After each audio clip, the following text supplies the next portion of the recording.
मेरे আজিজ মুহতারাম, আল্লাহ সুবহানাহু ওয়া তাআলা এবং তার রাসূল সাল্লাল্লাহু আলাইহি ওয়াসাল্লাম বলেন যে তোমরা নফসানি খায়সাত থেকে দূরে থাকো। নফসানি খায়সাতের পিছনে পড়ো না, তার অনুসরণ করো না। কেন তার অনুসরণ করো না? কারণ নফসানি খায়সাত এটা হচ্ছে শয়তানের এমন এক ভয়াবহ ফাঁদ, যার অনুসরণ করলে তোমরা ধ্বংস হয়ে যাবে। বরং এই নফসানি খায়সাতকে তোমরা নিয়ন্ত্রণে রাখো, এটাকে কন্ট্রোলে রাখো, শরীয়তের গণ্ডির ভিতরে রাখো।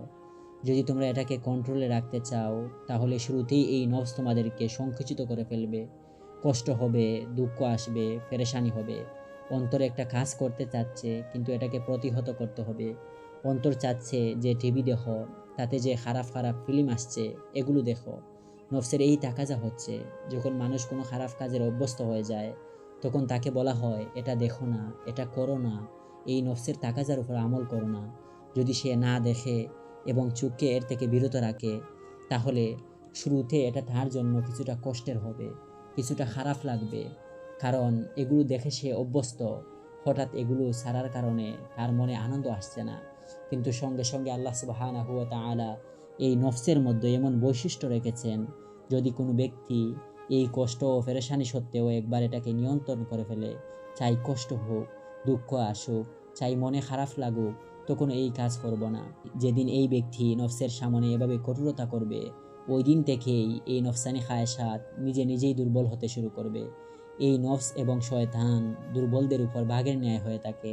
যে ব্যক্তি এর সামনে বেজা বিড়ালের মতো থাকবে এবং তার তাগাজার উপর চলতে থাকবে, তার উপর এই নফস চেপে বসে, তার উপর এই শয়তানি নফস চেপে বসে। আর যে ব্যক্তি একবার পাক্কা ইরাদা করে, এর সামনে কঠোরতা শুরু করে, আমি এই কাজ করব না, চাই যত ইচ্ছাই জাগ্রত হোক, চাই অন্তরে কষ্ট আসা শুরু হোক, তখন এই নফস দুর্বল হতে থাকবে।